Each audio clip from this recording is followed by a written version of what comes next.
Welcome back to Kings of Columbus. Doug Lesmerises and Bill Landis talking Ohio State in context here, Bill. And as we continue to not figure out Kings of Columbus, we know what this is. We just want people to know, like, this Wednesday show is always going to be heavy Ohio State. This is about Ohio State. Granular, hey, how'd the right guard do in run blocking? And big picture, how does Ohio State fit into everything? But it's an Ohio State lens. That Monday show, we're starting to ease into Kings of the North. You're going to get more Penn State, Michigan, Washington, Notre Dame on that. But today, Bill, I want to talk about what is happening at Alabama and Clemson and let Ohio State fans sort of lather themselves in the failure. I want Ohio State fans to enjoy the failures at Clemson and Alabama. Is that too much to say? That's what we want this show to be. Yeah, Schadenfreude is healthy. Yeah. Like, if you're worried about the quarterback situation at Ohio State, at least you're not Bama. At least your guy didn't throw 2 picks that gave up 10 points to Texas in that game. So that's the point here, because, Bill, I do think, and again, I'm coming at this from this perspective. So at the end of the show, we'll get to what you watching, what you eating, what you thinking.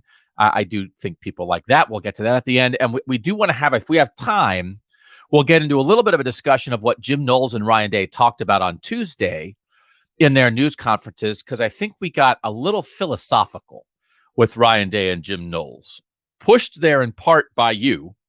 And I liked it. And is there some stuff for us to talk about as we try to get in their heads a little bit? Yeah, I think it is beneficial to sort of know how they view themselves and kind of how they want to operate, because then it gives us the proper lens with which to view their struggles or successes. And I thought Jim Knowles in particular was kind of interesting when talking about some stuff on Tuesday. So yeah, we'll get into it. We'll get to that. But we want to start with this. So a couple years ago, when I was still at Cleveland.com, I started a college football playoff show. And the intention was we want to talk about playoff teams year round.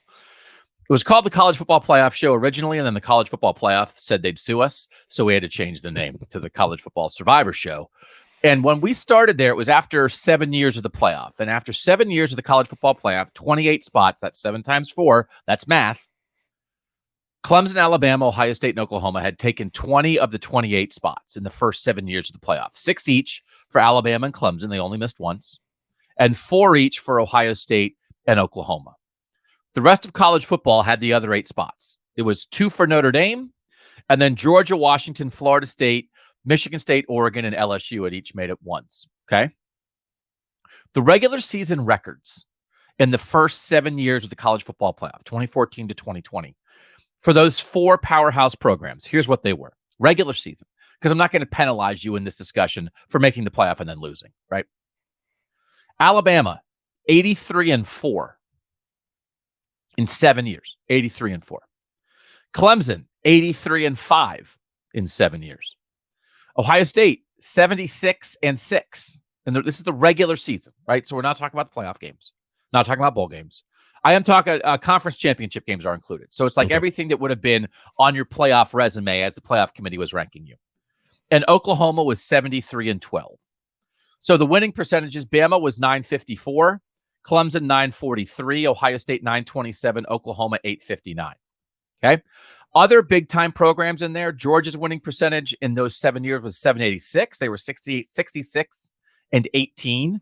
So, right, we're talking single digit losses for Alabama, Clemson, Ohio State. Oklahoma had 12 in the regular season. Georgia had 18 losses.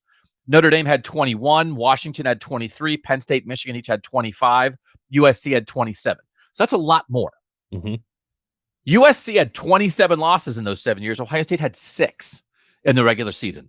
Michigan instead, Penn State had 25. Ohio State had 6. Dominance. And I think the thing, Landis, is in that era, generally in national college football, people were like, man, I'm sick of the same teams. Is that where we were as a sport?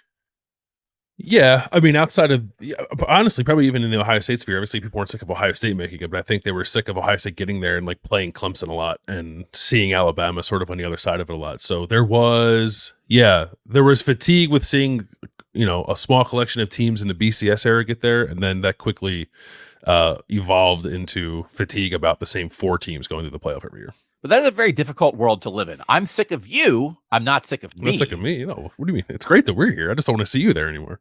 But everybody, like, do Ohio State fans understand that everybody else was sick of Ohio State while also being sick of Alabama and Clemson? Yeah, I'm sure they love it. Like, look, that's like the fun of being an Ohio State fan. Most teams want to beat you. Yeah. So is this? Listen, we talked about how we wanted to get into Ryan Day and Jim Knowles' heads on Tuesday, and we did. Part of this is getting into the heads of Ohio State fans. Do they?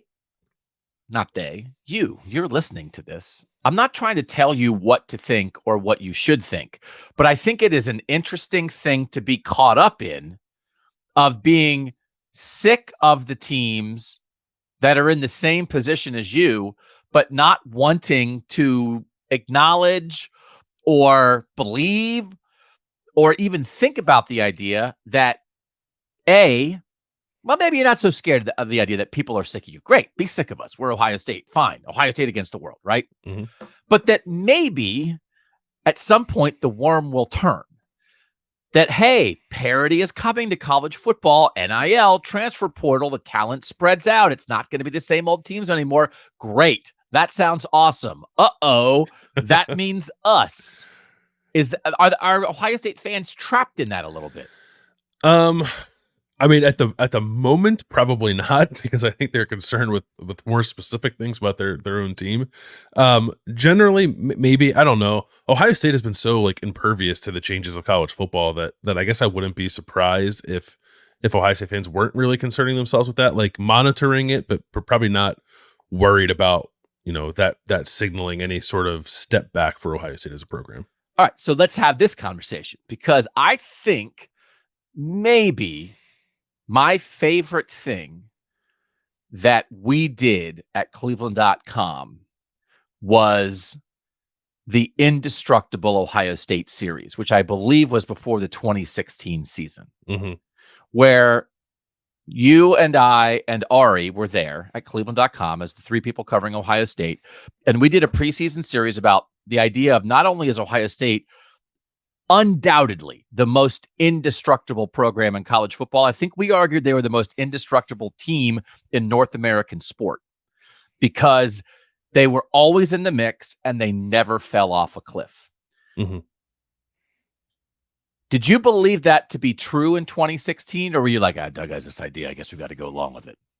No, I believe it to be true, especially like just sort of like on surface level, yes. And then as we dug into things, as like someone who was like 3 years, or that was my third year covering Ohio State, like digging into the history and actually seeing how good they have been, and the fact that they like haven't been bad for 50 years with the exception of one weird year.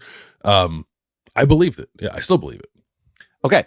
Do you believe it as much today as you did before the 2016 season when we wrote that? Yeah, I think I do. Yeah.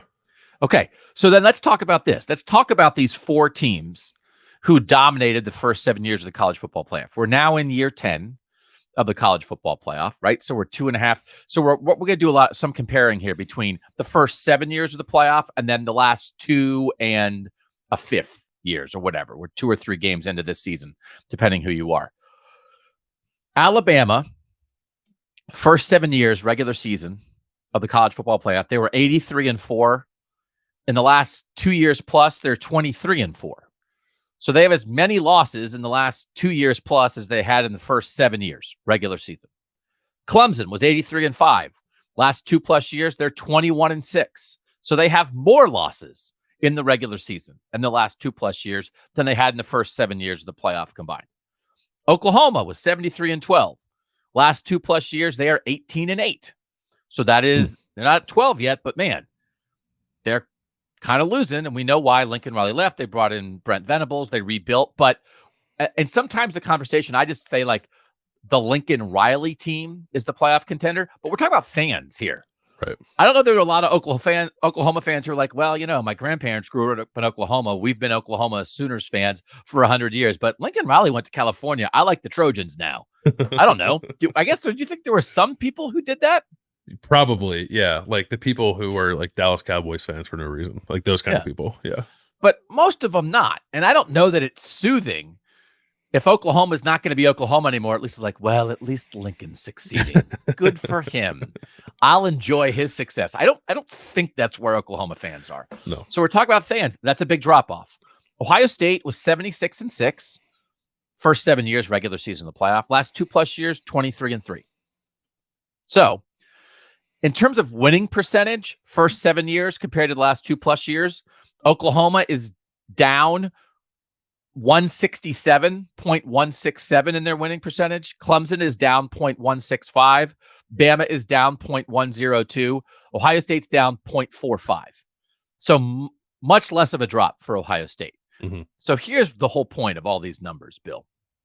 As we look at the first 7 years and these 4 teams that dominated the playoff in the first 7 years, is Ohio State the program best positioned to maintain that and hang on?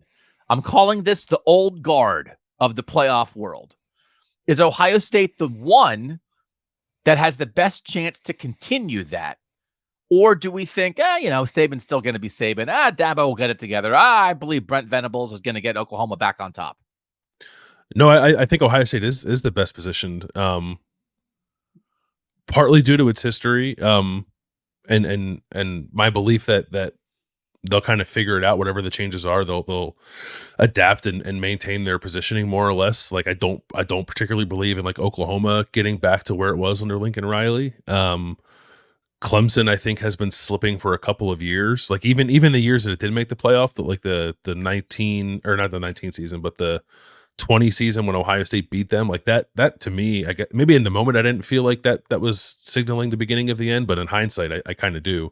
And Alabama is just hard because you don't know how long Nick Saban's going to be there. Like if you're going to tell me that Nick Saban's going to be there for 10 more years, then I probably would be pretty confident in them maintaining their position. But I also think they have some stuff they need to figure out with like the way they're building their roster, because it's just like the sheer recruiting numbers look good, but when you watch that team play on the field, it doesn't quite match up. So there are positional deficiencies there that I think Alabama has had for a few years and has been able to overcome sometimes, and sometimes it hasn't been able to. Meanwhile, like Ohio State, I think is mostly kind of business as usual. Like if you compare it to some of the Urban years or Tressel's best years, like there are probably things you like about those previous teams compared to this one that you're not so enamored with. But I think just as the infrastructure of the program will carry it through this kind of new phase of college football. So I'm very much confident in Ohio State maintaining its position. Because that's really, I think, the discussion here is institutional problems, structural problems. So when we think about Clemson, what Clemson was, what Clemson is, what Clemson will be, I think everybody in the nation is saying this. Dabo has not adjusted to NIL. Dabo especially has not adjusted to the transfer portal. And they, for several years, have kind of been down at the receiver position. They have not been getting those dynamic guys who helped define their early success. Mm-hmm. And you throw in the loss of Brent Venables as probably the best coordinator in college football during those first 7 years when he was running that Clemson defense, and they could always rely on that. And so, hey, you think you get special quarterbacks, Deshaun Watson, Trevor Lawrence. I think they thought DJ Uiagalelei was that. I think they believe Cade Klubnik might be that. But structurally, the rest of the roster around it, losing Venables, but especially like what they're not doing in talent acquisition, feels like it has caught up with them. Do you believe the structural problems are sort of, I don't know if I say long-term to the extent like Clemson's never going to be good again, but it's not a blip. There's something wrong at Clemson. Yeah, I think there is something wrong there. And it's just it's what you said, it's the inability to adapt. And I think that's not an easy switch to flip for a coach, but it's certainly possible that Dabo does that and starts embracing the things that need to happen, I think, for Clemson to get back to the kind of position we're talking about. But I don't have a ton of confidence in him doing that. He does seem pretty set in his ways, so that does feel like an issue to me. Alabama, they've run through coordinators on both sides of the ball. It's kind of a thing that Saban does. They rehab guys, especially on the offensive side of the ball, and then send them on. They did it with Steve Sarkisian. They did it with Brian Daboll. They did it with Bill O'Brien. They've done it repeatedly. And then when they lost Bill O'Brien as the offensive coordinator this last offseason, they kind of looked around, and they've got to, I don't know, their 5th or 7th or 14th choice with Tommy Rees from Notre Dame, who kind of didn't fit that model at all. And so that's okay, we don't know how this is going to go. And then defensively, since Kirby Smart left as a great defensive coordinator there, they've been okay there, but I don't think they've been at the same level. And now they brought in Kevin Steele, who is just the ultimate recycled coordinator. Yep. I think he's been the defensive coordinator at every school in the SEC.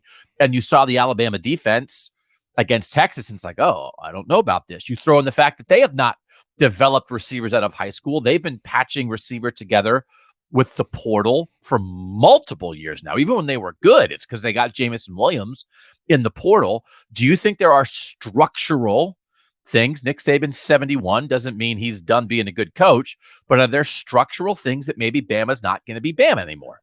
They're structural things that I think they're just not hitting on in quite the same way. Not to say that they're bad or are going to lead to Alabama suddenly becoming like a middle of the pack SEC program, but you're talking about going from like no losses to 2 or 3 losses. That's still a pretty big jump. I don't know, like their transfer portal stuff just like hasn't hit. I don't know if that's like an evaluation thing or they're looking for the wrong guys. I do think that the revolving door coordinator eventually catches up to you, and maybe that is happening now. So there are things that worry me. I don't think they worry me there quite as much as they worry me at Clemson, but they're there. And then Oklahoma, I don't think we need to spend much time on. The thing that made them special left. Right. That was really a Lincoln Riley situation with the quarterback recruitment and development, and they've completely flipped who they're going to try to be. I think the Brent Venables hire was the best thing they could have done after Lincoln Riley left, but I don't think nobody assumes Oklahoma is going to be Oklahoma. So clearly the entire structure there is gone. Do you think there are structural issues with Ohio State that if, and I'm going to be honest here, I'm not doing this because I'm 9-3, Doug. 2019, I said Ohio State was going to be 9-3. It will be on my tombstone. People remind me of it almost every day. And I've had people sending me messages on our text service. If you want to be a text subscriber, 614-662-4509. You get a 14-day free trial. You just send a text to that number, 614-662-4509. You get a link back to sign up.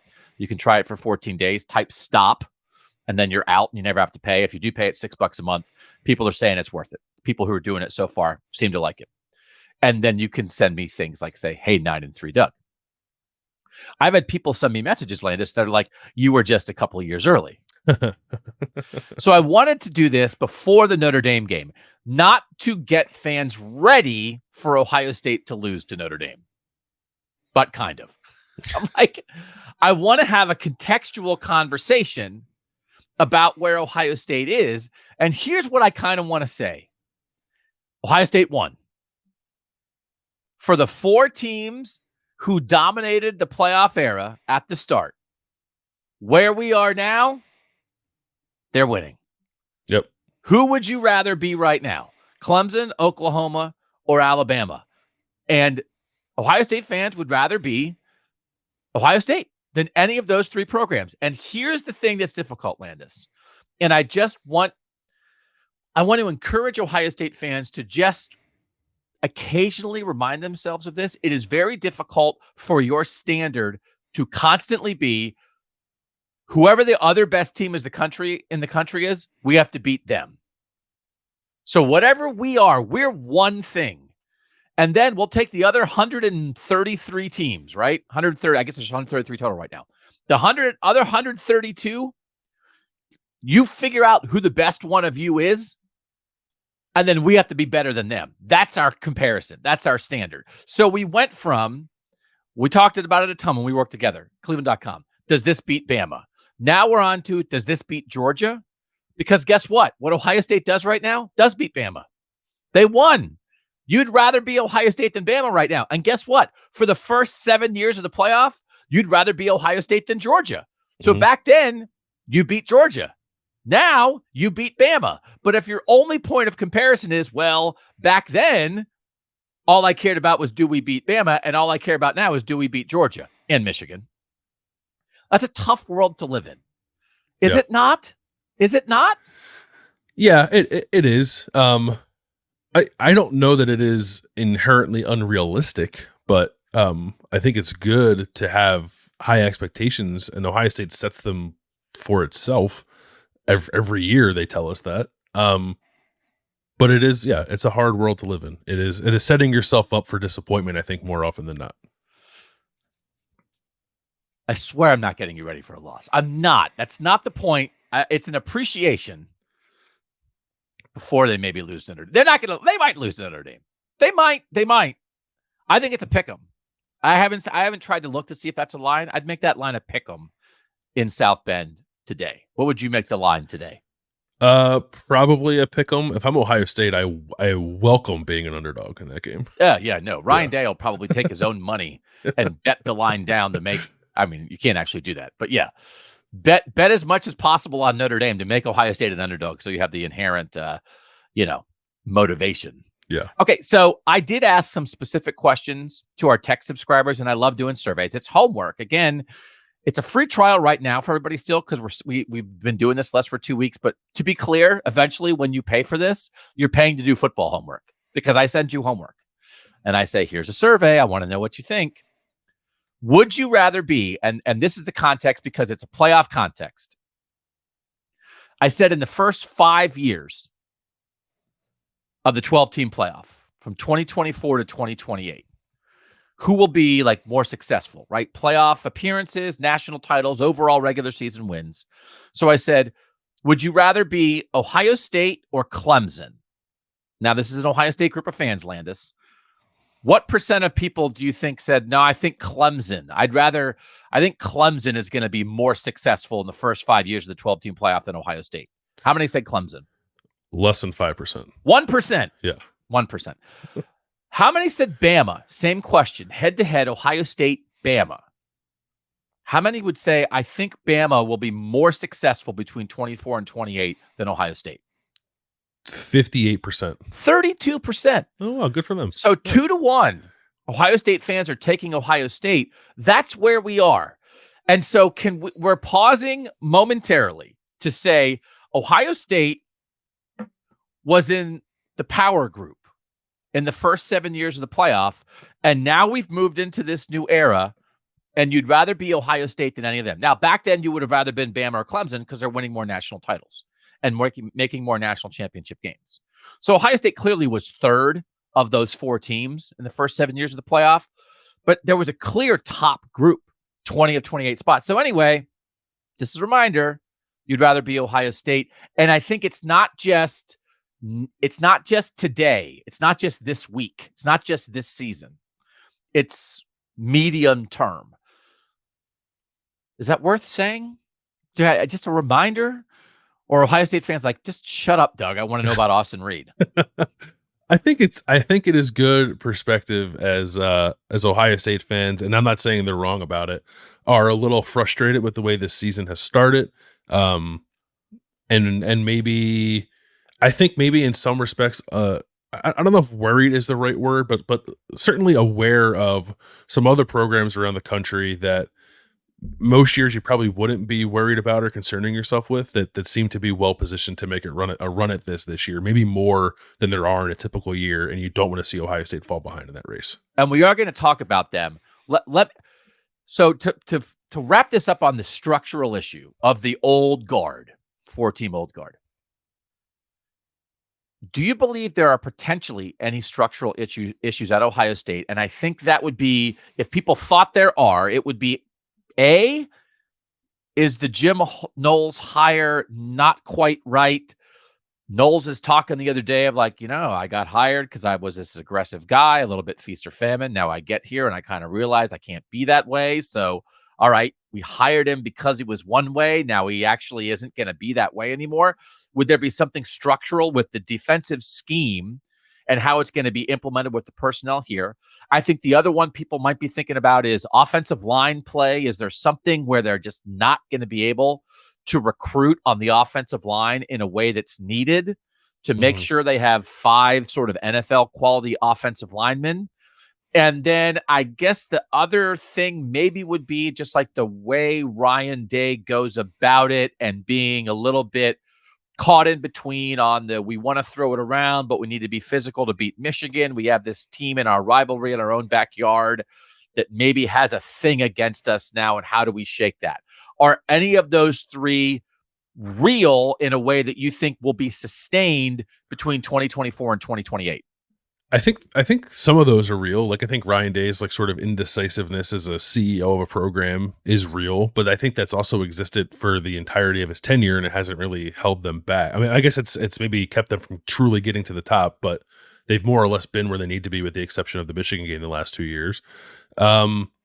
The Jim Knowles thing, I'm not quite there yet. I think it's probably too early to say that. The offensive line thing, I think, is a fair question. I guess maybe the thing in my mind in regards to the offensive line, and you can apply this to every position, is like, you're not going to bat 1,000 on every position in high school recruiting every year, and there will be years where you're deficient in spots. Are you going to be aggressive enough to fill those holes via the transfer portal the way you need to be? And I would argue that while Ohio State, I think, is better about that, they probably haven't quite gone as far as they need to go, particularly on the offensive line this year.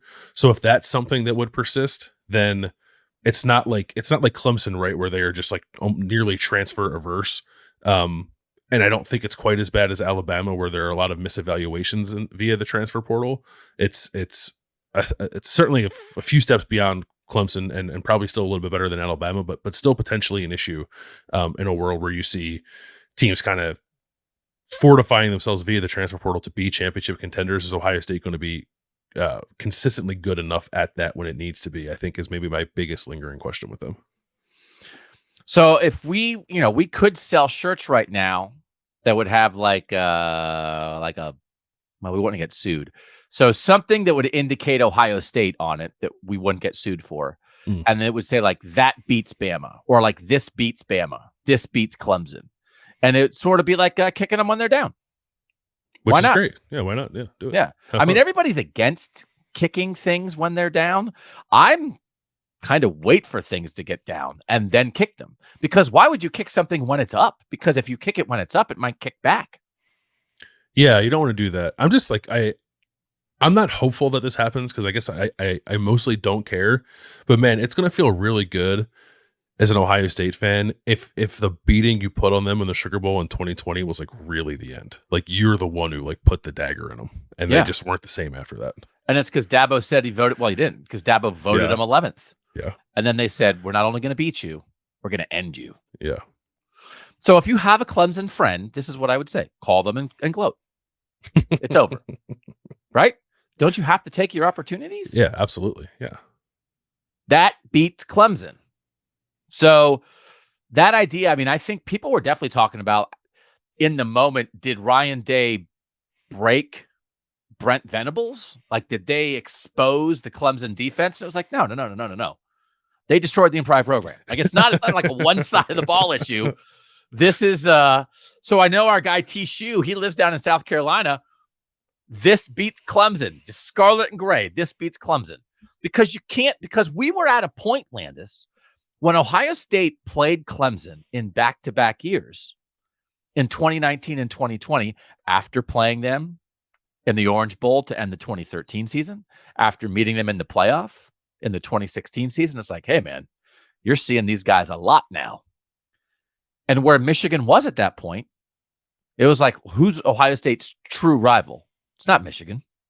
It's Clemson. It's Clemson, yeah. So I think collectively, with all the caveats and the nods to like, listen, we of course, like you mean that, but you don't actually mean it, because nothing ever trumps Ohio State, Michigan.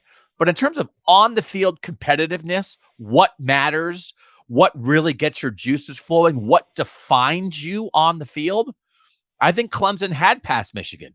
So now they beat them, they vanquish them, Clemson's dead, and now it's like, we don't care about Clemson anymore. Like, they were your number one rival, and they're in the ground, and now it's all about Michigan and Georgia. So I just think you just have to go.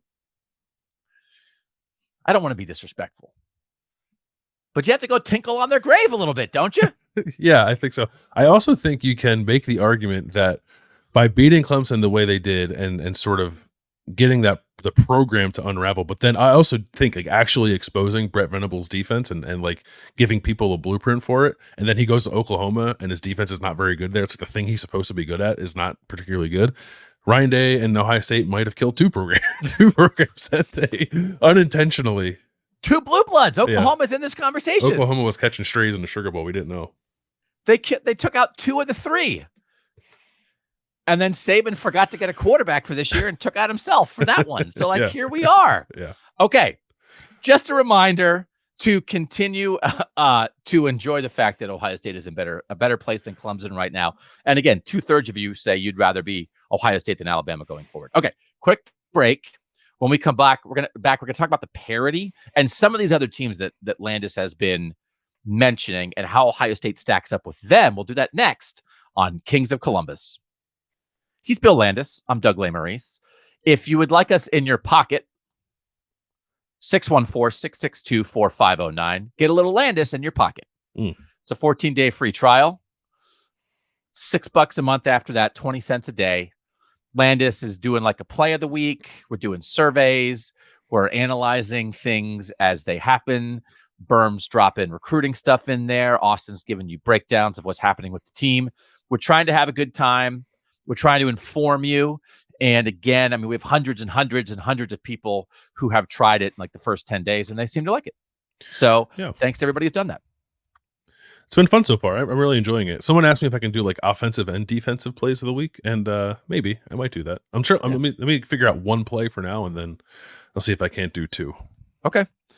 We always want to like 10% better every day. That's right. By the end of the year, Landis will be doing 14 plays a week. It's just going to diagram every play from every game. Yeah. You're going to get 90 texts on Sunday. 2nd and 9. Here's inside zone. Look at Matt Jones. Here's okay. So I broke up. We're talking about moving forward. First 5 years of the playoff era. I do think, let me stick on this for 1 second. No, I'm not going to do it. Am I going to explain why Ohio State might actually go 9-3 this year? I'm not going to do that. I actually don't think that's going to happen. I don't. I really don't.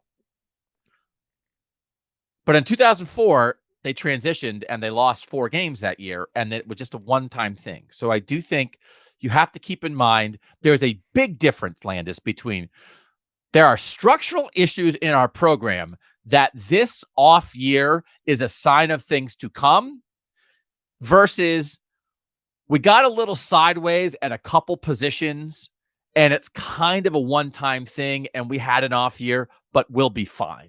Yeah. So if Ohio State winds up losing some regular season games this year, I'm pretty sure it's the second, not the first.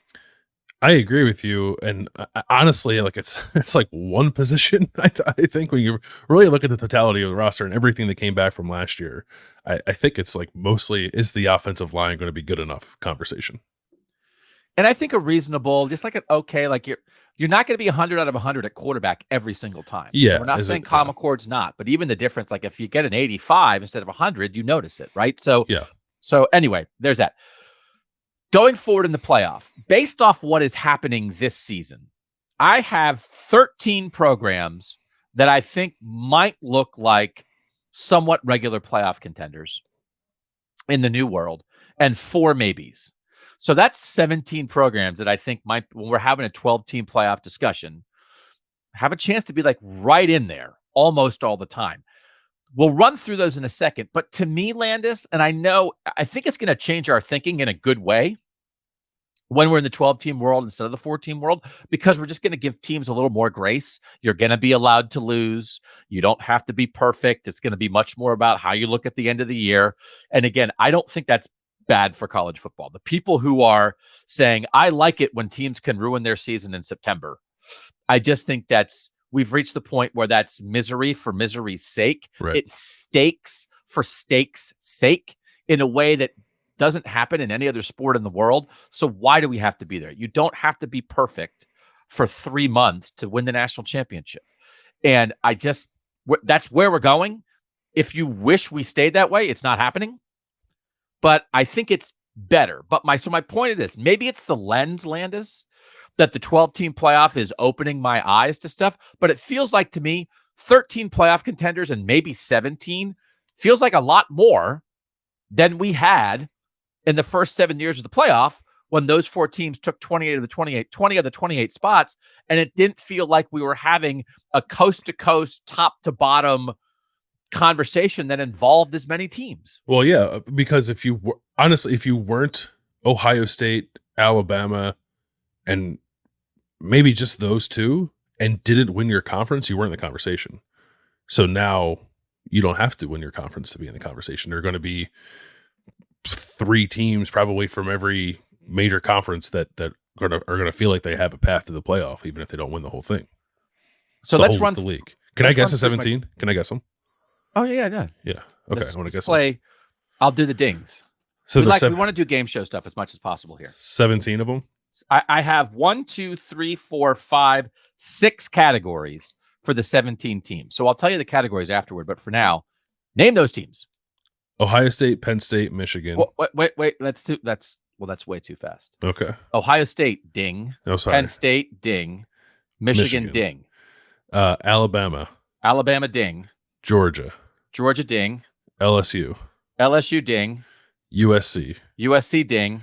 Washington, ding. Oregon is a maybe for me. Okay. So that they're not in my 13, but they are in my 17, so half a ding. Okay. Where are we at now? Did I say Florida State? And I will say, I'm leaning on what's happening right now in front of our eyes for a decent chunk of this. Yeah. Florida State's a ding. Texas. Ding. Wisconsin?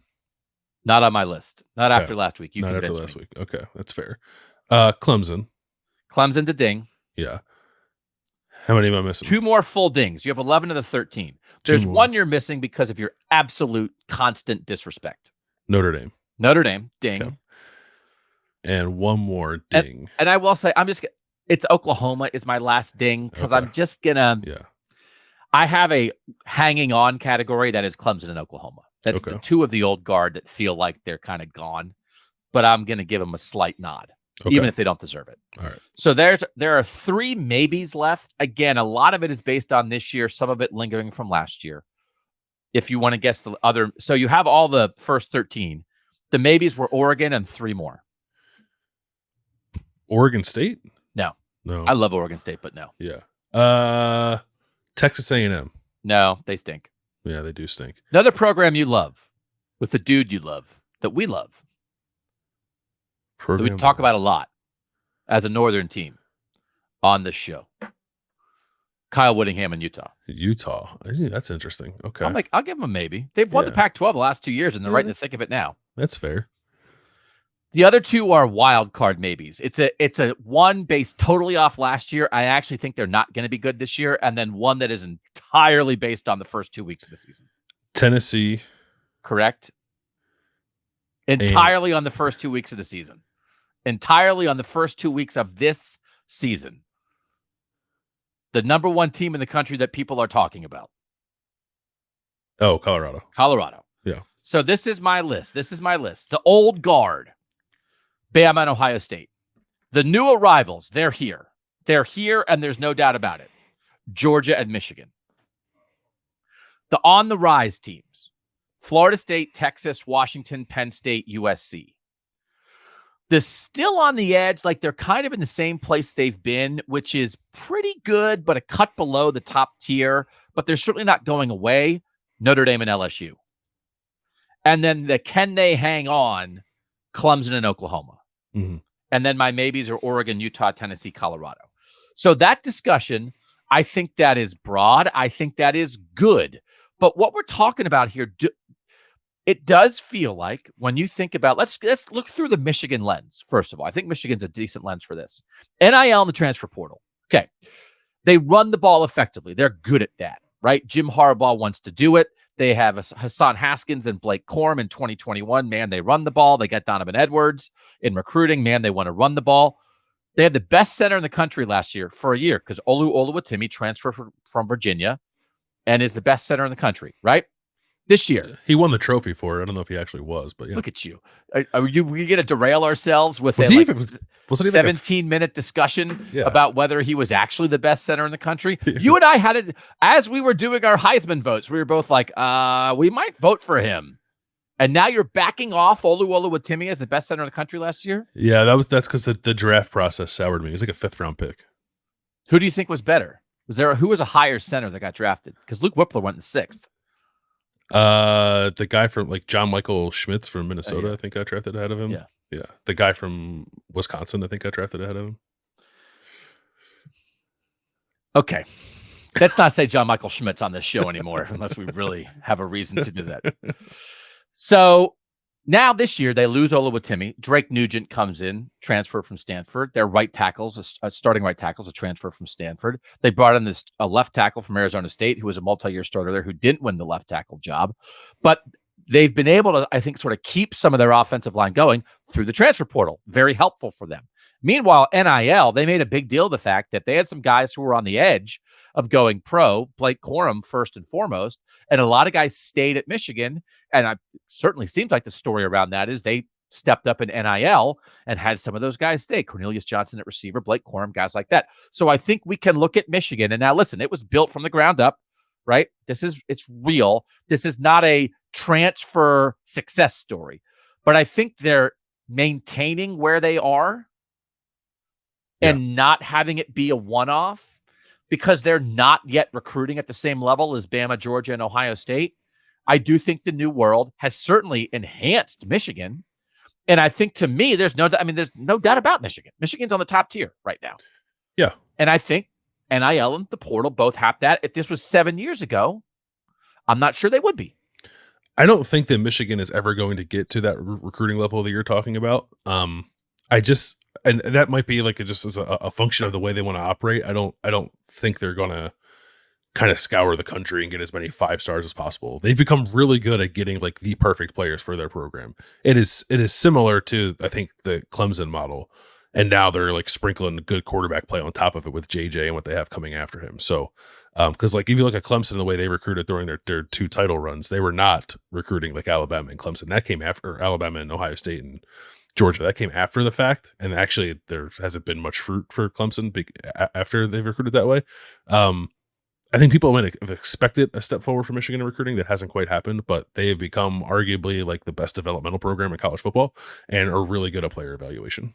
And one of the things you would say right now, though, a difference between Michigan and Clemson, and I think there are similarities there to talk about, is Michigan works the portal in a way that Clemson doesn't. Yep. Right. And you see the ramifications of that. Let's talk about Georgia. Georgia's built from the ground up, right? Kirby is a recruiting monster. They are in a talent-laden area, and they are taking advantage of that in a way that they didn't as much in the Mark Richt era. You were just waiting for the right guy to get to Georgia to do that. We talked about that. We had huge Georgia conversations at Cleveland.com 8 years ago about like, welcome back to our Ohio State podcast. Why doesn't Georgia recruit better? Yeah. So like you saw this coming, but you patch holes, right? They've been losing and bringing in receivers in the portal. And I do think NIL, you just sort of hear things. I think they already were recruiting well, but they're very aggressive in NIL. And I think NIL for a couple key battles is helping them get over the top. So they aren't here because of it, but I also think they're taking advantage of the new world to some degree, and it's enhancing what they were already doing. Yeah, they were already there before this stuff. They're definitely enhancing it. There are a lot of teams that are trying to weaponize it and being aggressive about it. And certainly like getting the players because of that. But I think Georgia's probably doing the best job of that in terms of like weaponizing NIL, targeting the right people, and like those people like actually kind of panning out for them. So then you think about some other programs, right? Washington, Michael Penix, transfer at quarterback, huge deal.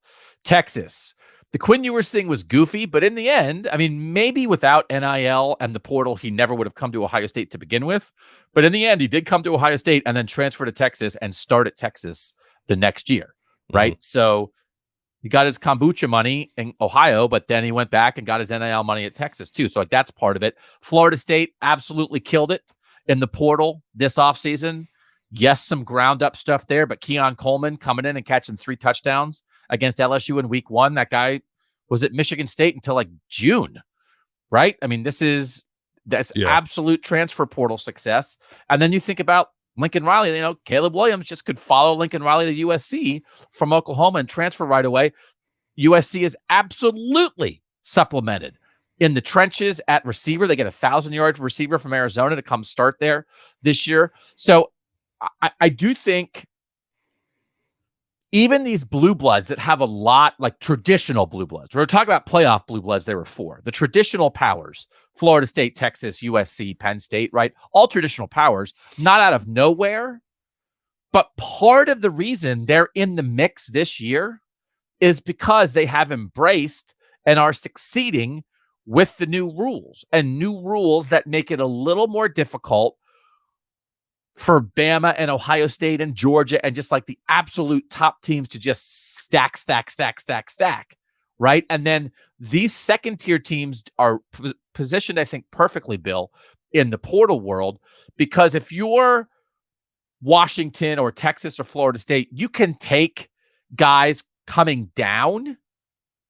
from Georgia, Alabama, Ohio State, but you could also catch guys coming up from Indiana and Fordham and whatever, right? Stuff like that. And you can really maximize both worlds right there. And I think we have multiple examples of that happening. Yeah, it is. I'm still, I don't know. I think I'm still skeptical about sustainability when you're doing that. Like, there are a lot of teams that do seem to be hitting on it right now. There are plenty of examples of teams that aren't. But both teams that are aggressive in the portal with little to show for it, and teams that are aggressive with NIL with little to show for it. So like, it's not a foolproof way of building a program. I think I would still rather be, I would still rather be in Ohio State that can count on every year having a banger of a recruiting class and not having to do that with your roster. Cause I just think that leads to more consistent success. But, the ability to do this now is going to, you're going to see more, I think, like sort of stark rises and falls for teams. And there are probably more of the former in this particular season. But I can't sit here and tell you that I'm confident it's going to be like this all the time, because I do think that's a little bit of a crapshoot. So here's where I think it affects Ohio State, though. I agree. And we're going to get into who would you rather be. But I agree that sustainability of an individual program is still about ground up, good structure, head coach with a culture, coordinators you believe in on both sides of the ball, recruits from high school. And then you have to supplement, but you can't have that be your first thing.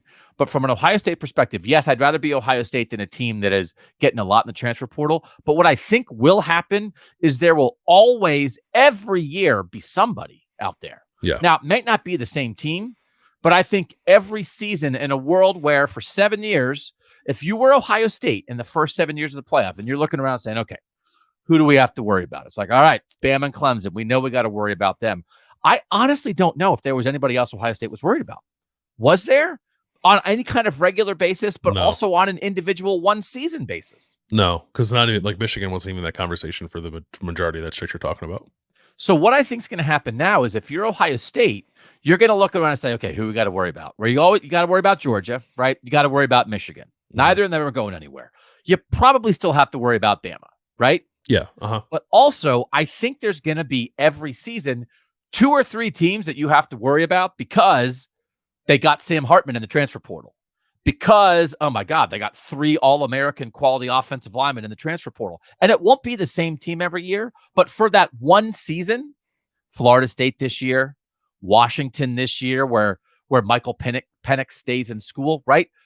For 1 year, that team can be as good as Ohio State. Program-wise, not as good. But for an individual winning a national championship, winning multiple playoff games and getting to the semifinals kind of thing, I think the road's tougher. Yeah. Because it's going to be, 3 or 4 established teams. But I think before there was much less of a chance of somebody rising up for even a 1-year blip, because even when they rose up, it was like, well, they're still not good enough. They got better, but they're still not going to get to the top tier. I think in the new world, it's going to be easier to peak into tier 1 for a year or maybe 2 and then fall off. And that has an effect on steady tier 1 programs like Ohio State. I think I agree with that. There are going to be more dangerous teams in a given year. Which wouldn't have been I think if you go back, and people have done this exercise, right? Like making 12-team brackets out of past seasons when we were still dealing with 4. Like how many teams, like the 2014 season when Ohio State won this national championship, like how many teams in that 12-team field like actually would have scared you? Right. And the answer might, I guess in hindsight, might be even less than the 4 who are actually in it.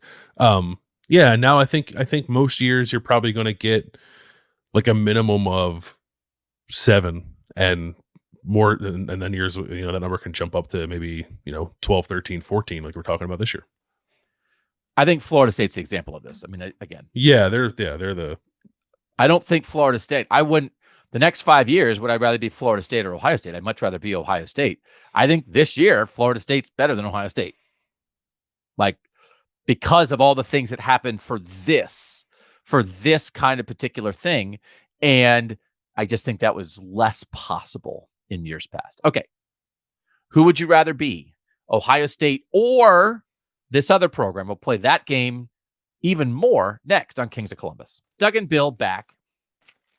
I surveyed 5 programs head-to-head with our tech subscribers, 614-662-4509. As I said before, it was 68% Ohio State, 32% Alabama, so 2-1, pretty healthy. 99-1 Ohio State Clemson. I did Ohio State, this is Big Ten life, right? So starting in 2024, teams that will be challenging Ohio State in the Big Ten, or that Ohio State will be challenging. Ohio State versus Penn State. How many think you voted for Penn State? I'd rather be Penn State. They will have greater success between 2024 and 2028. 4%. 3%, 97-3. USC coming to the Big Ten. Lincoln Riley.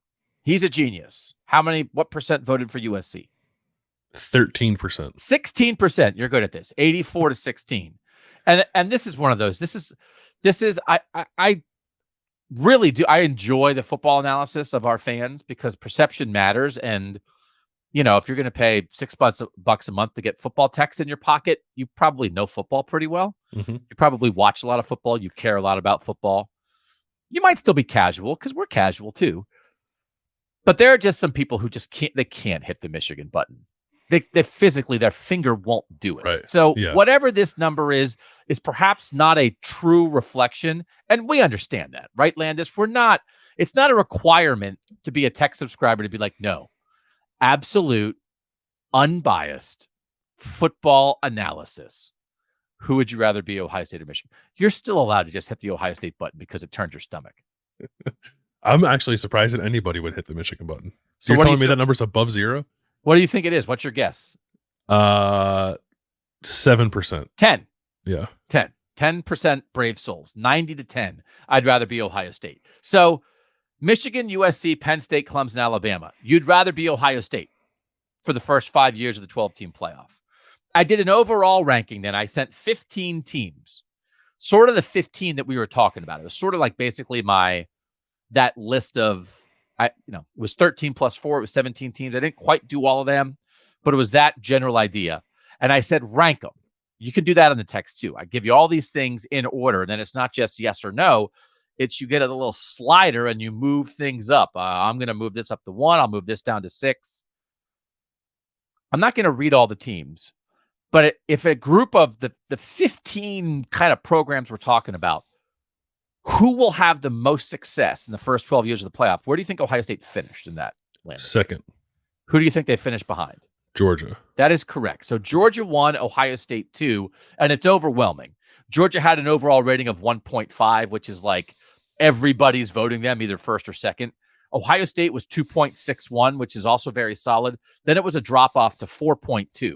So that's a big gap between 2 and 3. It was Bama 3, USC 4, Michigan 5, Florida State 6, Texas 7, LSU 8, Penn State 9, Notre Dame 10. Okay. Are there any programs that you think will have more success than Ohio State in the first 5 years of the 12-team playoff? No. I mean, we're probably overstating the demise of Alabama. So Alabama, the gap between Ohio State and Alabama should probably be closer than it is. But no, I don't think so. Are you definitively Georgia ahead of Ohio State? Yeah, because Georgia has shown the ability to do it without having a superstar quarterback. What if it turns out that Stetson Bennett was a superstar? It's possible, again, in the idea of misevaluating players for an entire career, which I have been guilty of at times. Mm-hmm. I am holding out the idea that like Stetson Bennett next year is going to be the starting quarterback for the Rams and be like, oh, he's one of the 10 best quarterbacks in the NFL. Huh. And that Carson Beck and Brock Vandegrift and Gunnar Stockton. And now listen, Dylan Raiola's going there. He already moved there. He's on the same high school team as KJ Bolden, right? Like he moved to Georgia. He plays at Buford. Yeah. So, I mean, it's not like Dylan Raiola, he's no Stetson Bennett. I'm not going there. But I am not 1,000% locked in on Georgia permanent super team. Like there's so much in common. And there were some stats after Alabama lost to Texas where I think like if you looked at whatever it is, the first 120 games in their careers, I think Kirby Smart and Nick Saban had the exact same record and the same number of national titles. And like, I get it. It does feel like Kirby is the next Saban. But I'm not 1,000% all the way there that means Georgia's the next Alabama and that Georgia's going to win for the next 7 national titles the way Bama did. Are you? No, I'm not quite there. Like they do get some benefit of the doubt for having won it and the way they recruit will continue to recruit. But yeah, I'm not going to assume that they are going to become an equal to like an unprecedented run of success in the sport. Yeah. So the bottom line here on Kings of Columbus on an Ohio State show where we're trying to put Ohio State in context is this. In the first 7 years of the college football playoff, Ohio State was the 3rd best program in the country. Part of a clear top tier of 4. In the last 2 years plus, they are the best program of those 4 right now. And as we look forward to the first 5 years of the 12-team playoff starting in 2024, Ohio State fans believe that Ohio State is positioned to be the 2nd most successful program in the country. Mm-hmm. So that would mean they are the only program in the country that in the first wave of the playoff was in the top tier, and in the second wave of the playoff, in the new world of the playoff, will be in the top tier. So that's my point. I just wanted to say that out loud, provide some numbers to back it up, and remind people as there is legitimate concern and discussion around the offensive line, the pass rush, the quarterback play and decision-making, all those things, all legitimate. Nobody was good then and is expected to be good now like Ohio State. Yeah. It is interesting how the top 10 of the voting, how many of those teams were Big Ten teams? 4? The new Big Ten, 1, 2, 3, 4. Yes. 3 SEC teams? SEC, Georgia, Bama, Texas, LSU. Oh, Texas 4. And LSU, so also 4. So it's 4, Florida State and the ACC and Notre Dame. And Notre Dame, okay. Yeah, okay. I was going to say it's interesting to me that people feel so strong about Ohio State while also putting them in the context of there are 3 other teams we have in the top 10 of this conversation, but I guess the SEC is on equal footing. But yeah, that's the new world. So it's one of those things where you can be nervous, worried, upset, disappointed, concerned with or about your team. Absolutely. We're not asking people to be Pollyanna about this, but I think the foundation under that is you were good then and you're expected to be good later. There's not major structural stuff here. We would not have this conversation on Kings of Clemson right now. Mm-hmm. Nobody would. It'd be insane. And if we were doing Kings of Tuscaloosa, what town's Clemson in? Is it in Clemson? I believe the town is Clemson, yes. Yeah, see, I was confusing. It's not Greenville, right? Is it Greenville? That is like the adjacent bigger town, yeah. Yeah. Kings of Greenville. It sounds like a weird name. I hear Greenville's a lovely place to visit. You've been there? Did you go to the Clemson Stadium? I haven't been there. I know people who live there and people who have visited there say they like it quite a bit.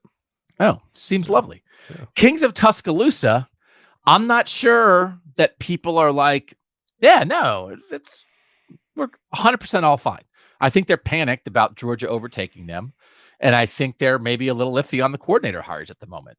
Yeah. Right. And listen, I'm not doubting Saban, but I think the older you get, I don't think you necessarily like lose it as a coach. I'm not being ageist here, But I do think the older you get, you just need more support around you.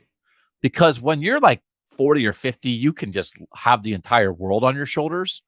And when you're a little older, you know how to win, but I just think you need a little more support in your winning. And if you wound up getting a recycled defensive coordinator and a Notre Dame guy who wasn't your top choice, and it's like, okay, this is when he needs his support the most, right? He needs the best of the best.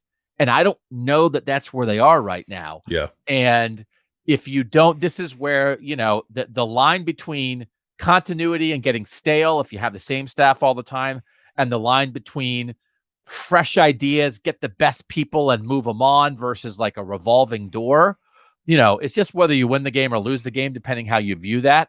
And I think people have viewed what Saban's done with his, especially offensive coordinators, as successful, but also it can bite you, right? Yeah. And that's the funny thing about Ohio State too, because like Ryan Day, I think, has made some questionable decisions with his staff, but like it still has more often got them to where they need to be. Like in hindsight, they made a terrible decision for the defensive coordinator for Jeff Hafley left. They still went to the national championship the next year. Right.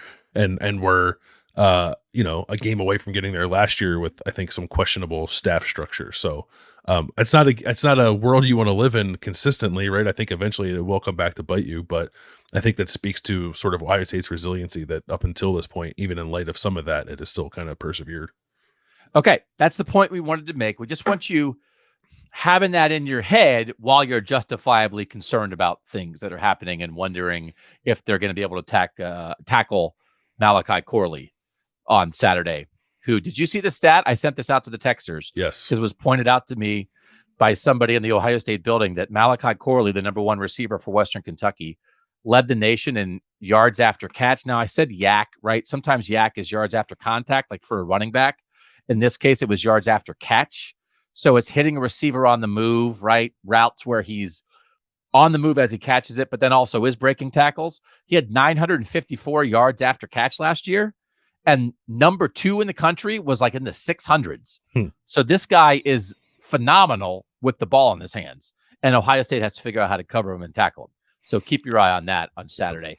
We have some other things to talk about, specifically more about Ohio State inside the heads of Ryan Day and Jim Knowles. We'll do that next on Kings of Columbus. All right, Landis, back on Kings of Columbus. You started to climb in Jim Knowles' head on Tuesday. Why? Yeah. Well, because there was a lot of discussion about the defensive line and tackles for loss and sacks and the lack thereof through these first 2 games. So I wanted to get a baseline from him of like what we should be expecting in terms of that kind of production. Like what does he expect, right? So I just kind of asked him, like, philosophically, how much does that matter to you? Is the relatively low number you saw, especially against Youngstown State, is that okay? Does that, run counter to what you want out of this team? How much do you even concern yourself with thinking about those kind of numbers? And then he went down the road of like, I don't concern myself with them as much as I used to. And it was an interesting, I thought, like, moment of introspection about just the way of going about your business when you're at a place like Oklahoma State or a place like Duke or even Ole Miss, where he was prior to that, and your willingness to sell out to get those kind of things, your willingness to sell out to be disruptive, sort of because you don't have any other choice. If you just try to play it straight up, you're probably going to get beat a lot of weeks. And he has had to recalibrate that at Ohio State, which I think it makes sense, right? You every week you have better athletes. There are 3 or 4 games a year where you're facing like for like athletes on the whole at Ohio State. So he is trying, at least he has said he is trying to be more cognizant, I think, of how often he's doing that, because he thinks maybe the best course of action at Ohio State is to just kind of let your athletes go play rather than call things that you hope are going to lead to those kind of disruptive plays. So once you started in there and he was sort of like, I've adjusted, I was ready to jump out of my seat. Yeah. Like I was like, please let me get a follow-up question on this, because Landis has cracked the door here and let's go through this door. So this is the word, he used this word and it clarified it for me. I think maybe if people would have used a word to describe Jim Knowles when he got here and maybe in year 1, would it have been aggressive? Is that like a shorthand for how this guy schemes it up defensively? Yeah, I think so. So I think the new word is this, and it's the word he used. It's unpredictable. Because I said to him, okay, so when you're playing a better team, do you want to be more aggressive or less aggressive? Right? If it's like, okay, we sort of believe in our guys, because he was talking about you just have to let your guys play sometimes. So then it's sort of like, okay, well, like Notre Dame, I think they're going to have to blitz Sam Hartman to get pressure. Like I do think it's to the idea of like, oh man, Jim Knowles blitzes too much. I actually think they're going to have to blitz against Notre Dame. But anyway, I was just trying to get to the general philosophical thing of, are you more aggressive against better competition or worse competition? Yeah. And he said the key is to be unpredictable. And that clarified it for me. So this is it. It's not about him blitzing like crazy. But what their issue was, honestly, right, in 20 and 21 was they were too static, right? So I do think last year, the thing that bothered me when Ohio State gave up big plays in the Michigan games was too aggressive. It felt like aggressive for aggressive sake. Yep. Again, I wrote it as soon as that game ended. And I think I asked Jim Knowles about it in the press conference, and I think he disagreed with me. And I think he now agrees with me. The third down blitz against J.J. McCarthy that led to the first touchdown for Michigan, because you put Cam Brown singled up, one missed tackle. The only help's coming from Jack Sawyer as an edge guy dropping, one missed tackle to touchdown. That's too aggressive. Why are you doing that in a game where Michigan's done nothing offensively and they haven't scored yet? Mm-hmm. It was too aggressive. And I don't think he thought it then. I think he does think that now. But it's not about, okay, you're not going to blitz anymore. It's about being unpredictable, that they never know when you're going to do something. Yeah. But you don't do it actually all that often. But the threat is always there. So if that is what Jim Knowles is going to be, if he got to Ohio State by being aggressive, but then at Ohio State, he's going to be unpredictable, which is basically the threat of aggression, but used less often. But actually what you've done for 15 years is build up the threat at Duke and Oklahoma State, because people are like, man, I remember this guy used to blitz all the time. He's a guy standing up, moving all over the place. And then even when you come out in a base defense and rush 4, it's still the back of the offensive coordinator's head. And that's enough. But you don't have to blitz all the time, so that if you wind up in single coverage and you miss one tackle, it's a touchdown instead of a 20-yard gain. Clarifying. Yeah, I think I agree with all that. They were, I think by the end of last year, because he was talking about like, if we give up explosive plays to Toledo and Indiana, because we were kind of operating this way. And then I think by the end of that year, they were predictably aggressive. Like Michigan, I think Michigan probably knew that Jim Knowles is going to try to come after them on that third down play. So they ran a quick pass to, I forget who caught the ball. Cornelius Johnson. But yeah, and I think like Georgia probably knew it was going to have single coverage on Lathan Ransom on that long touchdown they scored at the end of the Peach Bowl, because Jim Knowles, I just like always kind of had the pedal down, I think. And that probably was the right way to go about things at Oklahoma State. And I agree with him that it's probably not the right way to go about things at Ohio State. And I think you saw it too in the Youngstown State game. Like I went back and watched 31 times that Youngstown State tried to throw the ball or was intent on throwing the ball in that game, because we've been talking a lot about the pass rush, and you could see the quarterback with like his footwork and just sort of like the jitteriness, like times that he was expecting pressure that did not come.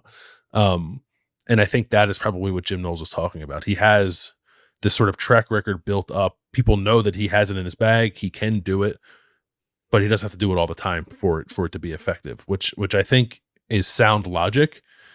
But the other part of that is, okay, that's fine. But then is your defensive line reliable enough to still get the kind of pressure you needed to get, in the absence of some of these aggressive calls that you're making? And obviously he said it changes game to game. It changes on the opponent. It changes on your personnel. I still do think, you can be more aggressive. The more you believe in your corners, the more aggressive you can be. Because it's like, they're on island. We live on islands fine. Like we absolutely believe in them. And so I do think maybe that, if you really believe in Davis and Igbinosun and Denzel Burke and Jordan Hancock, you can let that go a little bit. What I don't like, and I've said it before, my least favorite thing is blitzing and winding up with single coverage on a safety that like whose best attribute is not coverage. And like, that's what's happened too much, I think, at times. So I would just take that forward. As you think about the Ohio State defense and Jim Knowles, think unpredictable, not aggressive, instead of predictably predictably aggressive, which is what you said they were at the end last year, Landis. It's unpredictably occasionally aggressive. And that is a much better formula. I think I agree with that. Can I this is, I guess, adjacent to that conversation, but I think I just want to like say it on here because I feel like the analysis of like the pass rush has been a little hot the last couple of days. So like that's the reason I wanted to go back and watch the Youngstown State game, and the Youngstown State game does not require as much scrutiny, I think, as we've given it. But that's where we are. I think I'm not telling you like it's going to be okay. Don't worry about it, because I have lingering questions as well. In hindsight, I don't think that game justified the volume of this conversation. Like Jack Sawyer and JT Tuimoloau, for example, had 7 true pass rush opportunities in that game. Like a play that didn't involve an RPO, a play action pass, a no-step drop into a quick screen, a one-step drop into a quick screen. Like true, I'm going to take 2 or 3 steps, try to survey the field, and throw a ball down the field 7 times. 2 of those times, they both dropped out in the zone coverage. So we're talking about 5. We're talking about 5 plays. And no, they did not get any pressures on those 5 plays. There were no sacks recorded. 0% pressure rate. Way to go, guys. So, like, whatever, if that's against Youngstown State, maybe it is fair to expect them to get like at least 1 on 5 plays. But I just wanted to like put that context out there and to say, like, if you're concerned about the pass rush, you're not wrong, because I want to see it too. I want to feel this defensive line show that it can take over games. But, and I'm guilty of this, to like throw out some of these numbers like, oh, they had X amount of pressures on so many dropbacks. Like, that's not really what happened. Youngstown State was, I think, terrified of getting sacked in that game and operated on offense accordingly. So in the end, I think I agree with Jim Knowles and Ryan Day's assessment that is not a good game to gauge this defense's ability to rush the passer off of. And the first game wasn't, and Western Kentucky probably actually isn't going to be either, because they're going to get it out quick. Like there's not going to be a lot of dropbacks, right? Yeah, we'll see. I've said this a couple of times. I'm not trying to sound like a broken record, but they just don't give up a lot of sacks, and that is a product of the way they do things. The ball's out quick. They do a lot of screens. They move Austin Reed. So I think there will be more pure dropback opportunities in this game than there have been in the previous 2. But I don't think there's going to be 35 of them. But they'll probably be more than 7. Or more than 5 what they had in the first game. But we probably won't know for sure until Notre Dame. We just won't know for sure if the front 4 is going to be able to get pressure when it matters. Yep. All right, inside Ryan Day's head, explosive versus efficient was, I asked him, like on a sliding scale, if you have a little meter and explosive is on one side and efficient is on the other, which way would you lean? And he kind of said, well, it depends on the game, the personnel, that kind of thing. Then you and I talked afterward. You said you think he would lean explosive. Yeah, I think he would lean more toward explosive. But it is interesting that he would say it depends on the game, because that has been true, right? In some of these games where he has said beforehand, like, oh, it's going to be a slugfest, it's going to be tight, it's going to be close at halftime. He does, I think, lean a little bit more to the efficient side of things. So I think, and those are only 2-3 games a year. So in the other 9 or 10, he doesn't concern himself with that as much. So I think generally he errs more explosive, but in the biggest games, he might err more towards efficiency. So is that wrong? Do you think he should err toward explosive at all times? I think he should, because I think that's what college football is. I think I said that to you. Like college football to me is how many explosive plays can you make and how many can you stop? And that was the Georgia game, right? It was Ohio State made a lot of explosive plays on offense. I think Ohio State had enough explosive plays on offense to win that game. They just couldn't stop enough of them to ultimately win it. Probably the story of the Michigan game is they didn't have enough explosive plays in that game as an offense. They gave up too many as a defense and have enough as an offense. I think that is it. How can you orchestrate those and stop them? So I looked at PFF. They have a category called big time throws, which is a quarterback stat. I end up leaning on quarterback stats for some of this stuff because it's harder to find sort of team-wide stats with percentages for explosiveness and efficiency. So it's just a thing. They call big-time throws. It's basically based on the timing. Is it a tight window? Is it kind of deep? And it's subjective. It's like you sort of know a big-time throw when you see it. Okay, but they do rate it then. The people watching the game for PFF, they watch and they say, yep, that was a big time throw. And then they say, how many big time throws out of all your throws were there, right? So your big time throw percentage. So big time throw percentage among Power 5 quarterbacks, okay? 2022, CJ Stroud was 5th in the nation. 2021, CJ Stroud was 15th. 2020, Justin Fields was 9th. 2019, Justin Fields was 1st. 2018, Dwayne Haskins was 48th. Mm-hmm. And his rating was like half as much as Justin Fields was the next year. Right now, big time throws, Jalen Milroe from Alabama is first. I don't know if they count big time throws to the other team, but I guess first. I would assume not, yeah. Caleb Williams at USC is 7th. JJ McCarthy at Michigan is 9th. Sam Hartman at Notre Dame is 16th. Kyle McCord's 33rd. Okay. So Dwayne Haskins was not a big time throw guy. He was a point guard, get it out quick to guys on the move. The last 4 years, they've been 1st, 9th, 15th, 5th. Kyle McCord is 33rd. From an explosiveness standpoint, do you believe Kyle McCord in this offense should lean more back toward quick stuff and it's closer to Dwayne Haskins in 2018? Or do you think they can and will make more big-time throws now that Kyle McCord is locked in as the starter and they get rolling with Marvin and Mecca and Julian? It's interesting because I think that, and this is not me saying that Ohio State's receivers this year are slow, because they're not. I'm sure they're all going to run like 4.4s when they go to the NFL draft. But I think the strength of that 2018 team with Dwayne Haskins was get the ball into Paris Campbell and KJ Hill and Terry McLaurin's hands and Johnny Dixon's hands and let them run with it. Yep. And I don't think that that's necessarily the strength of this receiving core. I think these guys are more like downfield, air it out, like really push it vertically. And I think that suits Kyle too. If I had to pick one for Kyle, I think he could be the point guard. I think they could embrace some more of those intermediate passing concepts that they ran a lot with Dwayne Haskins. But Kyle's got a big arm, and I think Kyle wants to throw the ball down the field. So I think they can and probably should lean more toward the more like vertical, big time shot play offense that they were with like a Justin Fields. So it's not going to be a Dwayne Haskins offense, because then the other thing, and I cited this the other day, is adjusted efficiency, which is your completion percentage taking out the drops. While Dwayne Haskins was 48th in big time throws, he was 6th in adjusted efficiency. So not explosive, very efficient. Justin Fields was 11th in adjusted efficiency when he was 1st in explosiveness. Then he was 2nd in adjusted efficiency when he was 9th in explosiveness. He was pretty good. He was awesome, man. CJ Stroud in 21 was 5th in adjusted completion percentage when he was 15th in explosiveness.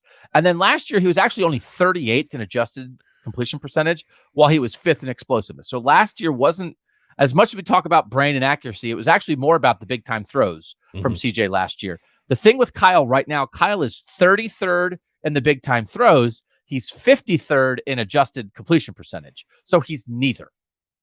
So, that's the issue to me, right? Jalen Milroe is 1st in big time throws. He's 48th out of like 55 Power 5 quarterbacks who have played enough. So, like, he's good at the one thing. He makes big plays, but then he's not consistent. So that's the thing. I do think in the end, all right, Justin Fields was both. CJ Stroud at times was both. I don't think you have to be both. I think it's hard to be both. Yeah. And in the first 2 games, Kyle McCord is neither. And he has to be one. He doesn't have to be both, but I think he has to be one. But you're saying you think if one of these goes up more, you would like to see, you think you will see more explosion, more big time throws goes up more than you expect necessarily the adjusted completion percentage, the efficiency to go up. Yeah, I would just like to see him kind of let it rip a little bit. Like, maybe there's sound logic to doing the more Haskins style with a first time quarterback. I think some of these numbers you're laying out are a byproduct of him just not having the keys quite yet, and now he has them. Yep. So I'm thinking that you're going to see an uptick probably in both, but the one I really want to see an uptick in is the explosiveness, like really getting the ball downfield. And we saw it against Youngstown State. What does that mean? I don't know, but I want to see him build upon it. And the idea is, again, it's not criticism. It's specifically where improvements can come. And absolutely, 1,000%, you would expect improvements in the passing game. Now that Kyle McCord has the job. He's going to get the keys a little more often. I think Ryan Day talked about peace of mind for Kyle McCord. I think it's peace of mind for Ryan Day. Yep. I think it's peace of mind for the entire offense, peace of mind for the entire team. I think you now have the opportunity to see the best of Kyle McCord. And so we're just trying to lay out, what do we think the best looks like? Where will you see the greatest improvement? And Landis is saying, look for more shots, look for more explosiveness, look for more big time throws. Right. That is my thesis. Yep. That is. You say a thing. I'm just trying to get it for the social clip. You do the analysis, and then I recap it, and then we cut out your analysis for the social clip. That's fine with me. Yeah. When we come back, what you watching, what you eating, what you thinking, next on Kings of Columbus. Doug Lesmerises and Bill Landis back. Landis, I have taken to, during the course of my life, as I experience my day-to-day with my family, if something happens, I get on my phone and go to my notes app and think like, oh, that'd be a good Whatcha. Like, I can't just watch something or eat something or think something. I have to do all those things in the name of content. Are you doing that yet? No, but I should, because I feel like we get to these shows and I'm like, man, what am I going to talk about? And it's not that things haven't happened. It's just that they happen and then I forget them immediately. Yeah. So next time you're having like a heart-to-heart with your wife about something, if somebody makes a good point, just be like, 1 second. I have to use this for the podcast. All right. What you watching, Landis? Yeah, I don't know that I have a good one for this. Like in the last week, I've mostly watched football. Yeah. So you did you switched what you're watching to what you're reading. Yeah. I think I'll switch mine to what you're listening to. Ooh. And a favorite band of mine put out a new album probably 2 weeks ago, but I wasn't able to really get into it until like the last week. And the band is called Spanish Love Songs, which I think is a tremendous name for a band because they don't sing Spanish love songs. And the album was called No Joy, and it's quite good. I'm very much enjoying it. So I just wanted to give that recommendation out to people. If you're looking for any kind of new music and you like the stylings of sad middle-aged men, then this is the music for you. That's too ironic for me. Yeah. Spanish Love Songs is the name of the group, and the album is No Joy. The album is called No Joy. Yeah. That's too ironic. Yeah. It's like, yeah. Let me listen to this song about there are definitely people buying that album because they think it's there's some grandma who wants to listen to Spanish love songs getting hoodwinked. Yeah, I do. That happens to me sometimes. Like I'll search for Spanish love songs and like the first response is like Mi Corazón something. Like it's like, no, that's not what I'm looking for. That's their fault. All right. If you love middle-aged irony and sadness, Landis has you covered. I got plenty of music for you. Yeah. So my watching is not the thing I watched, it is the style in which I watched it. So this happens to me. I'm sure it happens to everybody sometimes. I had a night where I got very little sleep, not because I have a baby like you, just because I went to bed late and I had to get up early to prep for a podcast. And so then I was exhausted. I was like, I'm going to bed early. So I went to bed early before my wife. And so then we do have a TV in our bedroom, but often I go to bed after my wife. We very seldom go to bed at the same time. But if it's the same time or I'm in late, I can't have the TV on when I fall asleep. But it was a rare circumstance where I was the first one going to sleep. So I just went to Netflix and put on a stand-up comedy thing and fell asleep to the stylings of John Mulaney. And I do enjoy that. And I know back in the day when we were covering Ohio State together and we would get hotel rooms, you and Ari would usually stay together and just have the TV on all night. Oh, yeah. So it made me curious about what your normal life situation is when it comes to having the TV on as you fall asleep. Yeah, it's always on. And your wife's okay with that. She prefers it too. I think I got lucky. I got lucky in that respect. And it's almost she might have something on that she's watching that she falls asleep to, and she almost always goes to bed before I do. So then I will go up and I'll just put on channel 10, not because I'm particularly fond of Stephen Colbert or whatever, which is typically on at that time, but it's because when I wake up in the morning, I want the news to be on. So I like the noise mostly, I think, of the television to help me fall asleep, not so much the light in the room. But I like also waking up with the news sort of already in its flow so I can kind of catch up on stuff. You know what would be a great thing to fall asleep to would be Kings of Columbus. That's right. Pull it up on YouTube. Yeah. Because I don't want plot and multiple things. I just want someone talking to me. So a stand-up comedy thing or a talk show, right, is very is perfect for that. Could you not fall asleep? So do you have it on every single night? I have it on every night. I have a hard time falling asleep if there's no noise. Like, Yeah. so I don't need the television necessarily. I've fallen asleep to like, white noise or like rain sounds or something like that on my phone, or sometimes even like the sound of the air conditioner is enough to, like, if I'm in a hotel room. But I would prefer the television if I could. Because you're a city kid. Noise, right? Yeah, I didn't have one. I didn't have a TV in my bedroom as a child, but I listened to sports talk radio as I fell asleep every night. Oh yeah. Yeah. So I'm curious, like, if how many people are falling asleep to their TV every night at home. It is a pleasure. Greatest invention. Does your remote at home, does it have a sleep button or no? Yeah, it does. Yeah, just don't use it. Because I don't have a sleep button on mine. I didn't know if they made remotes with sleep buttons. I thought they were only for hotels. Oh no, we have one. Yeah, I think. Man, well, maybe I'm wrong now. I thought we did. Maybe I'm wrong. That's so fancy. Yeah. The idea that that's what good use of a robot. That a robot turns off the TV for you after you fall asleep. That's what robots should be doing. Yeah. All right, what are you eating? So on Saturdays, when we're watching a lot of games, it can be hard for me. It's hard to remember to eat. That is like my biggest thing with not going to Ohio Stadium anymore. Like the food is there at Ohio Stadium, so like I can't forget to eat. But now we're not in the press box, so like I have forgotten to eat both Saturdays that we've been watching games from our homes and getting ready to do the post game show.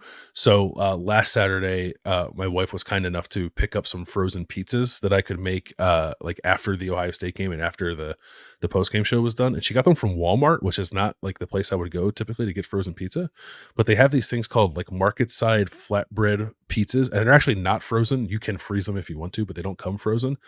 They were delicious. I had two of them over the weekend. One was like a straight pepperoni and mozzarella. It was very good. The other was a barbecue chicken, and I think it's going to become a staple for me now. Like we have like 3 more of them in the fridge that we went and picked up the other day. They are quite tasty. Is it that kind of pizza that like somebody at Walmart is making it? That it's like it's not frozen because they made it there?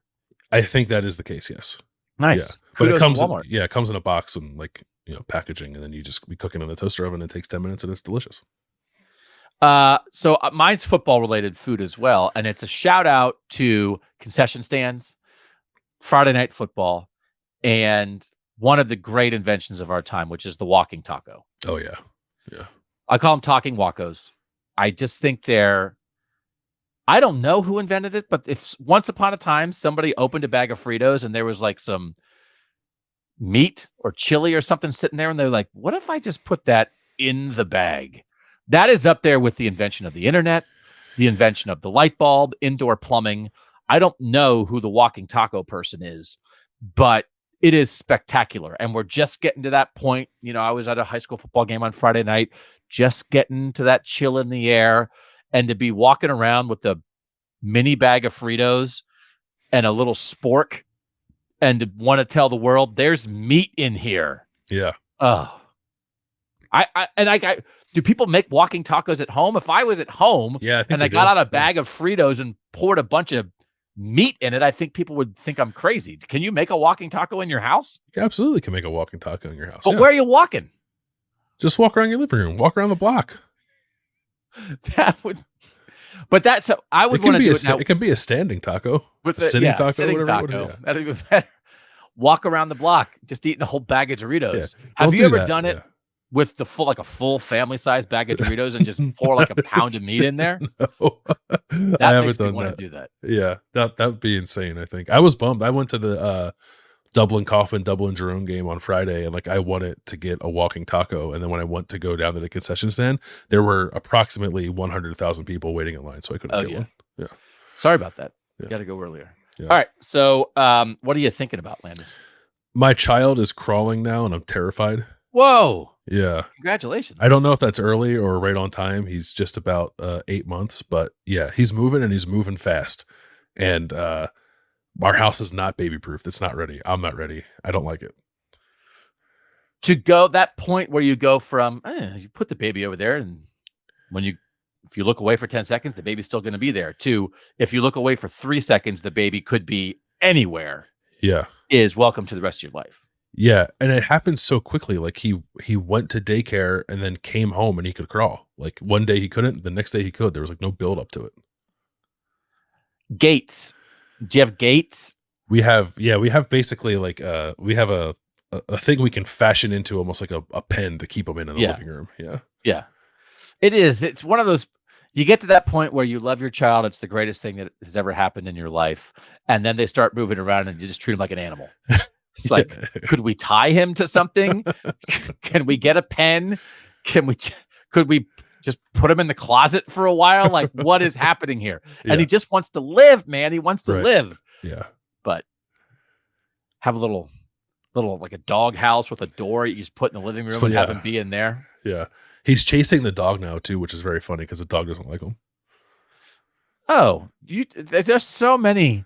My Instagram feed is nothing but dogs and babies being best friends. Oh yeah. I think once he is able to intentionally feed the dog, she'll like him, but he can't do that quite yet. So I went to the Browns-Bengals game on Sunday with my daughter because she loves football, and we were like, what the heck, let's go. And so it rained all day, and it was fine. It wasn't pouring, but we got wet the whole day. And then we were leaving, and so all these wet Browns and Bengals fans are leaving the stadium, and it's just to see, if you've ever been to a game in Cleveland, it's like there's kind of only like one way that everybody exits, and you have to go to the same overpass and walk. And we got to a part, and like everybody walking suddenly parting and leaving an area because there was a gigantic explosive horse poop right in the middle of where everybody was walking. And it was weird because there were two flip-flops right at the horse poop, and it looked like maybe this wasn't horse poop, this was somebody else, and their flip-flops flew off as they did it, or maybe they were smothered by the horse poop and the flip-flops are all that's left of them, or maybe the horse was wearing flip-flops. But anyway, the horse poop, it was wet and it was everywhere, and it was like you did not want to step in it. Yeah. And it made me question, was the value of the police horse, the presence of the police horse, worth the poop? Because the poop was a giant issue. And it could have, if you were not aware of it and you had stepped in it and slipped, it would have ruined your day. And did the police horse do something in the course of its shift that made it worth having that where 20,000 people were walking? Because I guess I understand why you don't take the moment to immediately clean up after the police horse right when it happens every time. But I'm also not sure that we should be at the place of like, oh, well, it's the price of police horsing. It's so worth it. I mean, what would we do if there wasn't a police horse here? If there are gigantic poop bombs all over the place, we just have to, it's the price we pay for police horses out here saving all of us. Is it worth it? Or would we rather just not have that in the walkway? I would question the extent to which the police horses are saving us. Obviously, you like to have police there for crowd control. I don't understand the horse part. It seems like a relic of a time gone by that we don't really need anymore. Like, you have cars now. Yeah, you know what doesn't poop? Segways. Yeah, why are the police still on horses? And just that we've reached the point where it's like, well, there's nothing anybody can do. I mean, the horse has to go to the bathroom. What do you want someone to do? Clean it up so that 30,000 people don't step in it? Like, yeah. Could there be a police assistant? I'm not asking the cops to do it. I know you got better things to do, but I noted that there was this gigantic thing in the road, and I was sort of started doing this bit, and the guy in front of me was like, hey, one time I saw a police horse. Two guys were starting to get in a fight, and the police horse got right in the middle of the fight and pinned the one guy against a tree. They're trained to do that. He was like standing up for police horses, like, hey, it's worth it to me. But I was also just like, well, couldn't a cop do that? I mean, it's certainly more intimidating if, like, you know, if a Clydesdale gets in between you and the guy you're fighting than if, you know, just a guy does. You know what's intimidating? When a Clydesdale goes to the bathroom where 30,000 people are walking. Yeah. So I just think as a society, we need to have that discussion. Is it worth it? So I didn't step in it, but I almost did. So that's a bad time. And your dad was a cop. I mean, I thought you would maybe have a good police perspective on this. Did he ever ride a horse? No, I don't think he was ever. He did the bike thing for a while, but he was never a horse cop. Yeah. Bikes don't poop either. So anyway, just something to think about. Keep it in mind. All right. We appreciate you guys making Kings of Columbus part of your week. We'll be back with the betting show. Austin will join me and Landis for that. We'll talk about the Ohio State Western Kentucky game this week. Podcast daily every morning in your feed on YouTube and on our podcast channel. And post-game show after Ohio State, Western Kentucky is a 4:00 kickoff on Saturday. And then again, that Monday show that Landis and I are doing is really sort of migrating towards a Kings of the North thing, where that means we're talking about Ohio State, but it's not only Ohio State. We're talking about Notre Dame and Michigan and Washington and Oregon and Syracuse and everybody that matters in the top half of the country. Landis, still fairly new at this, but I think we kind of know what we're doing and when we're doing it by now. Yeah, I think we're getting into a rhythm a little bit. Post-game show will be a little different this week because you're not going to be around. I was going to make them find that out when they came on. Yeah, I'm taking my daughter to college. My Yeah. daughter's college starts very late, and she needs someone to drive her there. Yeah. So I will not be here for the post-game show. Yeah, so that'll be we're going to try some new stuff. We're going to try to get Berm and Austin's perspective on that show, technology willing, and then also a lot of like your thoughts and questions as a texter too. As I'll run through some of those after Ohio State and Western Kentucky ends. So again, that number is 614-662-4509, and maybe you'll be part of the postgame show. I'm very nervous about that show without me doing triple the numbers of the shows with me and me coming back on Monday and you saying, Doug, we need to talk. Yeah. And be like, why do we even bother with this guy? He's driving people away. So won't be the first time that I've had a conversation like that. We appreciate you guys making Kings of Columbus part of your week. For Bill Landis, I'm Doug Lesmerises, and that was Kings of Columbus.